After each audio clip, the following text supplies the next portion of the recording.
I've got a story about camping. Yay. What could be wrong with camping, Mark? What could possibly upset someone about camping, really? Nothing. Nothing I'd rather do Unless in you call it December than go camping. Right. So there's there is a new company in Australia that's offering a ecological camper that is set up to have a 14.3 kilowatt battery in it, and of course a 5,000 watt inverter, which will keep everything from the induction stove, refrigerator, hot water, air conditioning, all running at the same time if you wish. So you can have a real comfortable camping trip no matter what the weather. And this unit also gives you the ability to recharge with a full bank of solar panels on the roof. So it's got the whole package. Plus, it even gives you, since it's got the onboard battery, if the sun is not shining enough, you could plug into the electrical grid and charge up that battery for use at a later time. And if that's not even enough, the trailer has regenerative braking. So if you're driving along, you could turn the regen on, and it will charge up the battery as well. While you're towing it, right now, there's no free lunch here. If you're towing and you're using the regen, that means you're using more energy to actually drive the vehicle and camper together. So there's no free lunch, but if you're coming down the mountain pass, that would be a free lunch. Yes, that's a free snack, Paul. Just a free snack. But you had to pay to get up the mountain, but coming down is free. Yeah. Exactly. Yeah.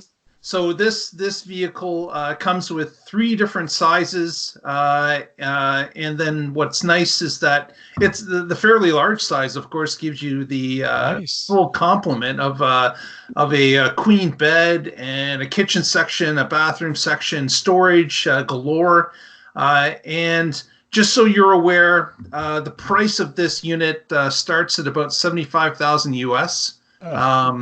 So it is an expensive camper, but if you do camping it comes with a red carpet and velvet rope. If you buy the display model. Yeah, exactly. Are they going to make a cyber version? And it comes with a bouncer to keep out the riffraff. Right.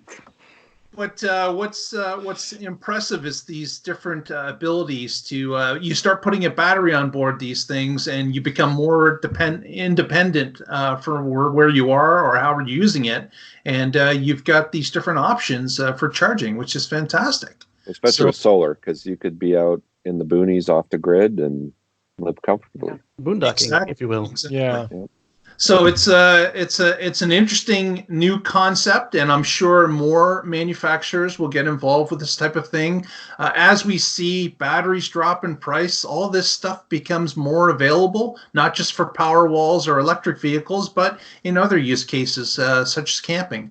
So that's kind of a new thing, but I imagine we'll see more of it in the future with other manufacturers.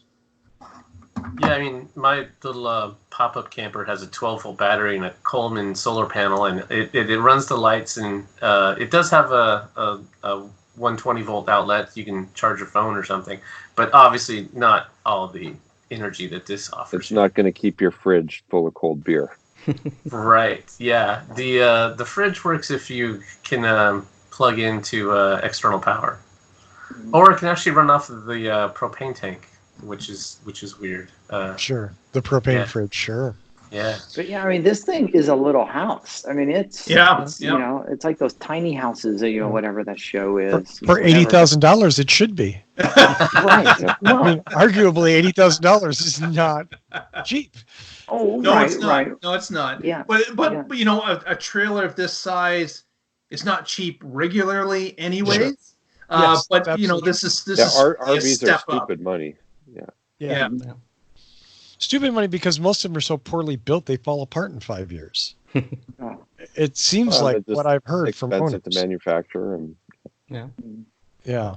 But yeah, I mean, if I decided that I was just going to tour the United States and whatever, then this would be awesome. In 5 years, I'm retiring, getting one of these, and hitting the road. Yeah. There you go.